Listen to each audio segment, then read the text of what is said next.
Tercatat sejak 11 Maret 2023, Merapi mengalami peningkatan aktivitas vulkanik dan kini BMKG menyatakan kondisi Merapi berada pada level 3 siaga. Hingga Senin 20 Maret 2023, periode 12 sampai 18 waktu Indonesia Barat, Merapi mengalami 22 kali gempa guguran dengan amplitudo 3 hingga 25 mm, serta lama gempa 21,36 hingga 131,16 detik. 2 kali gempa hybrid atau fase banyak dengan amplitudo 3 hingga 4 mm dan lama gempa 6,16 hingga 6,28 detik.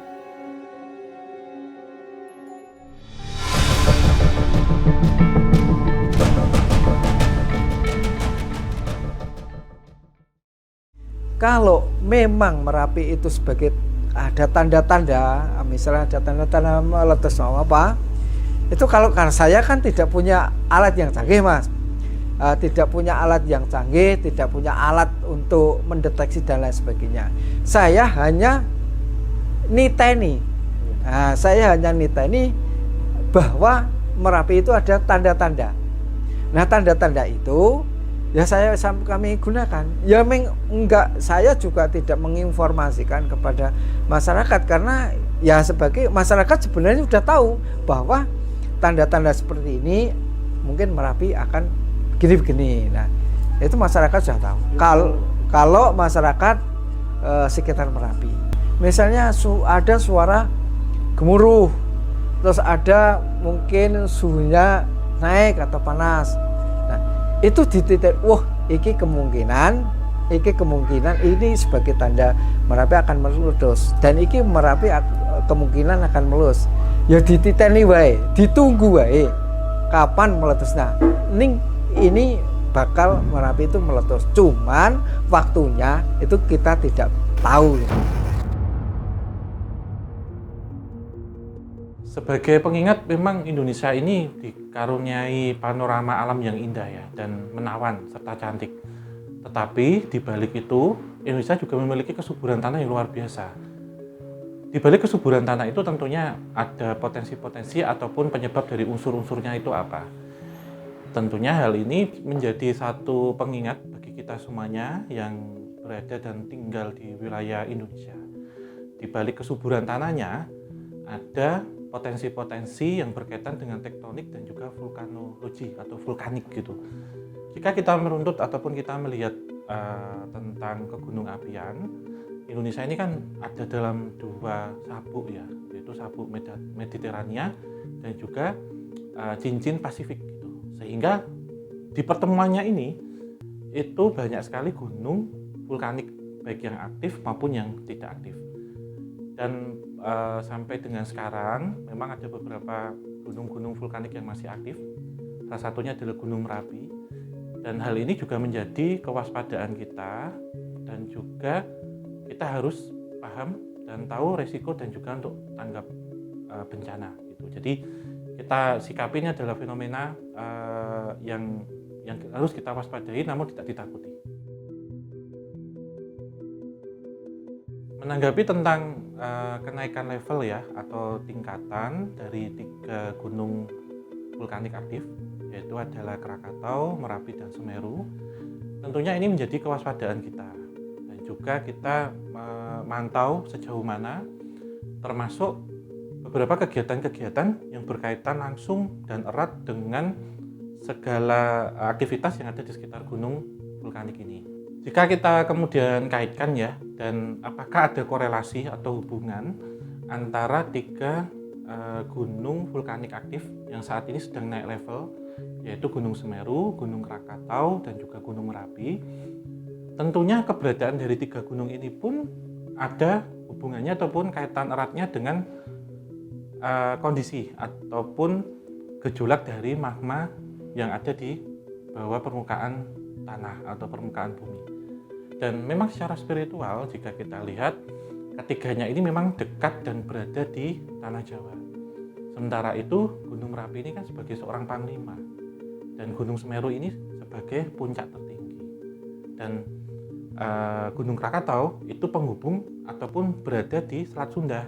Yang Selat Sunda ini menjadi pemisah ya antara Pulau Sumatera dan juga Pulau Jawa. Sehingga kita harus mewaspadai tentang kenaikan levelnya itu. Dan kenaikan level ini harus kita amati. Jadi kita juga harus tahu, semisal contohnya sebagai para penggiat pendaki gunung. Jadi saat kondisi-kondisi ini kita juga harus memperhatikan sejauh mana keselamatan kita, dan untuk beberapa warga yang tinggal di sekitar lereng itu juga harus waspada agar nanti dapat tanggap bencana. Berkaitan dengan hal-hal spiritual, jika sebelumnya saya sampaikan bahwasanya Gunung Merapi itu kan sebagai seorang panglima, tanda petik ya.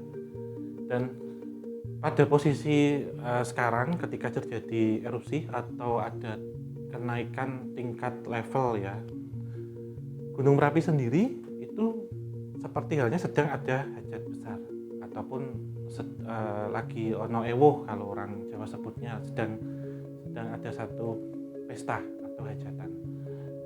Dari beberapa hajatan ini ataupun erupsi memutakan atau mengeluarkan semburan awan panas dan juga material-material vulkanik. Jadi ini sebenarnya memberikan satu kesejahteraan ataupun satu hal yang seperti merestart ataupun memulai sesuatu hal yang baru. Jadi menurut saya spiritual di sini adalah seperti halnya seorang ayah itu memberikan nafkah kepada anak-anaknya itu, atau sedang ada gawe di sini adalah hajat. Hajat ini tentunya menjadi satu multitafsir, tetapi saya menafsirkan sedang ada sesuatu hal yang besar ataupun menjadi satu pertanda akan adanya gejolak yang berkaitan dengan sosial, ekonomi, dan juga politik. Apakah itu? Nanti coba kita pantau ke depannya seperti apa. Dalam setiap pesta besarnya ataupun sedang ada gawe hajatan, dari puncak Merapi pasti akan mengeluarkan awan panas, semburan awan panas. Semburan ini membentuk beberapa ilustrasi ataupun gambaran-gambaran yang kebanyakan itu multitafsir dan juga cocokologi. Namun ada satu penggambaran ataupun ilustrasi yang sangat erat dan dikaitkan dengan tokoh-tokoh pewayangan. Yang paling fenomenal adalah sosok yang menyerupai Mbak Petro. Ini juga dikaitkan bahwa entitas ataupun sosok Mbak Petro itu seperti halnya kiasan sebenarnya. Pada dasarnya ada satu entitas spiritual yang menyerupakan diri beliau atau menggambarkan sosok beliau ini, hendaknya memberikan satu gambaran ataupun memberikan satu seperti ini ya, seperti peringatan bahwa ketika ada gawe ataupun ada hajatan, untuk anak cucunya yang ada di bawah itu mempersilahkan ataupun memberikan jalan. Karena disampaikan bahwasanya awan panas itu ketika melintasi suatu tempat ataupun garis sungai, itu kanan kirinya ini harus minggir, termasuk harus menghindar, karena apapun yang akan lewat itu tidak boleh menghalangi hajatan saya gitu. Karena ada istilah juga kan, Merapi tak pernah ingkar janji. Jadi saat Merapi berjanji pasti akan memberikan ataupun menepati janjinya dengan memberikan kesejahteraan bagi anak cucunya, termasuk juga kemuliaan gitu. Jadi hadirnya ataupun adanya simbol yang diasumsikan ataupun diilustrasikan dengan Mbak Petro itu adalah memberikan satu peringatan ataupun agar berhati-hati, waspada, dan juga untuk mitigasi bencana. Ya, beberapa pernyataan ya, salah satunya pernyataan dari Nurso Dalem, Sultan Hamengkubuwono ke-10, dan yang berkaitan dengan beberapa peristiwa-peristiwa yang pernah terjadi di tahun 2010 dengan di tahun 2023 ini tentunya banyak sekali perbedaan. Tahun itu tentunya ada satu hajat besar, dan tahun ini itu sebenarnya ada seperti restart ataupun permulaan hal-hal baru. Jadi ada beberapa tempat yang ibarat kata kalau orang Jawa bilang itu growong itu berlubang. Ibarat kata seseorang yang giginya berlubang kan perlu harus ditambal untuk sehat kembali. Jadi ada tentang mengharmonisasikan dan juga harus mensinkronisasikan hubungan antara manusia dengan alam. Jadi pesannya sebenarnya kita sebagai anak cucunya itu ketika diberikan satu berkah oleh pemomong kita ya, dalam hal ini adalah Gunung Merapi, itu mengambil sesuatu hal sewajarnya saja, secukupnya saja, tidak boleh terlalu banyak gitu. Jadi kita harus tepat pada pakemnya ataupun tepat kepada jatahnya. Karena apa? Jika kita mengambilnya terlalu banyak ya ataupun terlalu serakah, maka alam ini nanti bisa memberikan teguran terhadap kita, sehingga akan terjadi bencana-bencana yang itu ulah dari manusia. Jadi di sini seperti menutup, menambal ataupun memberikan tambahan itu tentunya biar stabil kembali ataupun biar harmonisasi kembali. Karena apa yang diberikan diambil kemudian pasti akan diberikan lagi. Tapi kita harus tahu pakem-pakemnya dan sadar jatah kita itu sejauh mana agar tidak terjadi satu bencana alam yang itu terjadi karena ulah manusia di kemudian hari. Saya memang dengar cerita itu mbah-mbah dulu gitu loh ya, cuma cerita gitu lah, mbah-mbah dulu itu bahwa besok naik tekan akhir zaman itu di cerita itu buku Jongko Joyoboyo. Nah, bahwa besok itu kalau arep nang Semarang kuwi numpak kapal. Nah, itu sejak dulu mbah-mbah itu sudah pernah seperti itu. Dan besok ada wesi ngubengi gunung. Nah, artinya apa? Sekarang sudah terlaksana. Terus adanya pasar ilang kumandange, kali ilang kedunge. Nah, artinya apa? Kali ilang kedunge. Kalau dulu itu banyak lobangan-lobangan yang dalam. Kedung sing ana banyune, sing iso go nyilem, dolam dulu bisa untuk mandi anak-anak dan lain sebagainya. Sekarang sudah nggak ada. Pasar ilang kumandangi. Waktu dulu itu, kalau waktu saya kecil, itu pasar itu kalau sudah jarak 5 kilo aja sudah dengar, Mas. Orang yang ramai sekali itu. Sekarang jarak 5 meter aja sudah nggak dengar orang ngomong itu. Padahal saya kira sama. Waktu dulu ya ngomong sama sekarang ya tetap ngomong ini. Tapi itu sudah menurut saya sudah terlaksana, sudah kelakon itulah. Yang kedua, wesi ngubengi gunung, yaitu rel sepur. Sekarang kan sampai mana-mana, sampai daerah-daerah mana. Nah, itu kan sudah. Yang belum ini, ya ini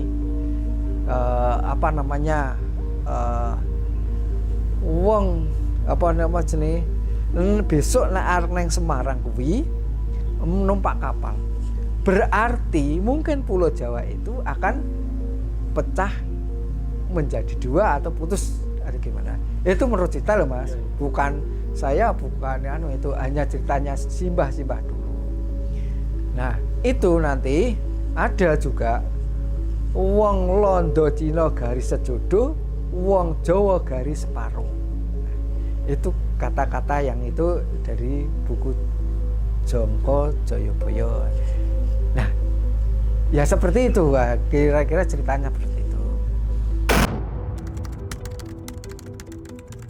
Menanggapi tentang beberapa mitos ya atau hal-hal yang berkaitan dengan cocokologi, jika kita posisikan diri kita sebagai orang awam, tentunya kita menganggapi hal ini sebagai satu produk budaya yang ada di daerah atau ranah tertentu gitu. Jadi ketika satu produk budaya itu diciptakan, pasti akan ada hukum adat yang membatasi dan juga mengatur. Sehingga kita harus ada satu kepatuhan gitu dengan hukum adat itu seperti apa. Seperti halnya ketika mitos-mitos itu kemudian diyakini menjadi satu kepercayaan dan sebagai satu rambu-rambu yang dipegang oleh warga setempat, kita harus paham betul, kita harus mempercayai dan juga melaksanakan hal ini. Kenapa? Karena tentunya pada masa lampau warga ataupun orang-orang yang ada ini menjadikan hal ini sebagai tradisi. tradisi yang berasal dari hal-hal berkaitan dengan ilmu titen ataupun sesuatu yang pernah terjadi dan menjadi satu acuan. Dan keberadaan dari tokoh-tokoh mitologi ataupun tokoh-tokoh spiritual itu tidak serta-merta ini akan muncul dengan sendirinya, tetapi hal ini menjadi satu perjalanan panjang ketika para leluhur pada zaman lampau ataupun para sesepuh itu dengan spiritnya ataupun dengan kebatinannya bertemu dengan para leluhur ini, dan beliau-beliau inilah yang memberikan banyak wejangan agar ini terjadi seperti apa, agar kita hati-hati, kemudian terjadi gawe ataupun terjadi pesta ini untuk tujuan apa. Tentunya semua harus kita pahami, tidak boleh terlalu overthinking, apalagi suuzon. Namun kita memahami tradisi ini sebagai satu hal yang berkaitan dengan produk budaya, akar budaya, hukum adat, dan juga untuk pegangan kita agar tidak terjadi hal-hal yang tidak diinginkan ke depannya. Yang berkaitan dengan adanya pesta besar, hajat, atau lagi duwe gawe ya, itu jika kita pandang ya atau kita kaji secara spiritual metafisika, di Gunung Merapi itu kan ada keraton Gunung Merapi dan juga dapur magma kita sebutnya.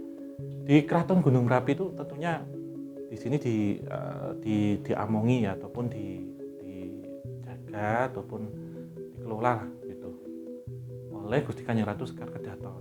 Sementara jika kita naik ke atas lagi, ke puncak lagi, di situ ada beliau yaitu Yang Kanjeng Sunan Merapi, dan juga ada Yang Kanjeng Sunan Sapu Jagat dan juga Yang Sapu Angin. Nah, ini beliau-beliau tentunya ketika akan terjadi satu hajat besar, pasti semua akan berkoordinasi, gampangannya demikian. Dan ada beberapa tujuan-tujuan yang sifatnya rahasia ataupun terbuka. Yang sedang berkumpul ini tentunya akan membahas beberapa pokok bahasan, kita sebutnya demikian ya, baik yang bersifat tertutup, rahasia, ataupun terbuka. Nah, beberapa hal-hal yang bersifat tertutup atau terbuka itu dapat disampaikan, seperti halnya yang tertutup ini hanya memilih orang-orang tertentu, kira-kira sedang ada apa gitu. Dan hal ini berkaitan dengan memanasnya dalam tanda petik ya, suhu politik misalkan, suhu politik yang ada di Indonesia misalkan itu, atau juga pengaruh-pengaruh ekonomi sosial masyarakat, perubahan iklim dan budaya. Jadi umum sebenarnya banyak sekali, termasuk tingkah laku ataupun tindakan yang dilakukan oleh cucu-cucunya gitu.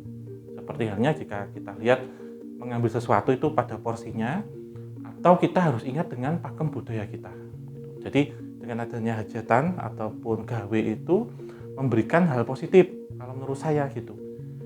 Hal ini jika kita kaitkan di era Jawa kuno ya, ataupun era-era klasik, bahwasanya tanah Jawa ataupun yang ada di Mataram kuno ataupun Mataram klasik itu untuk penghormatannya itu kepada sang dewa Siwa ataupun dewa pelebur dalam keyakinan agama Hindu. Kenapa demikian? Karena ketika gunung meletus ya ataupun erupsi itu tentunya melebur. Jadi melebur ini dipahami adalah memulai satu hal baru untuk tujuan yang baru, untuk yang lebih baik. Ya, jika kita kemudian mengkaitkan ya dengan beberapa entitas atau leluhur kita, itu tentunya sudah paham. Jadi saat kita sendiri aja ketika akan melakukan meeting ya, itu kan sudah kita paham dengan materi apa yang akan kita bahas.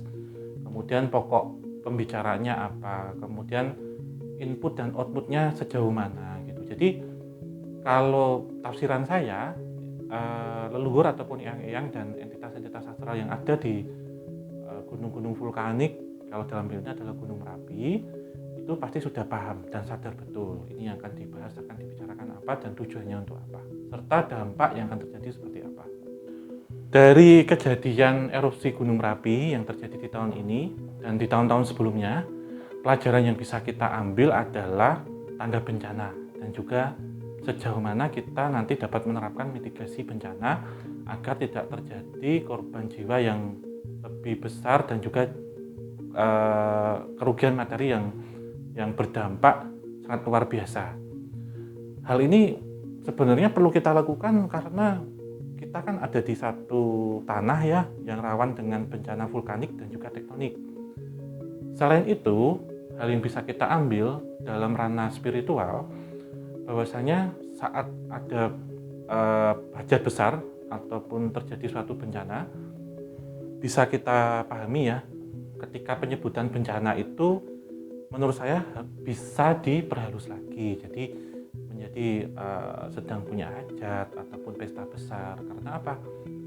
Di balik setiap bencana ataupun musibah pasti ada hikmah di balik itu.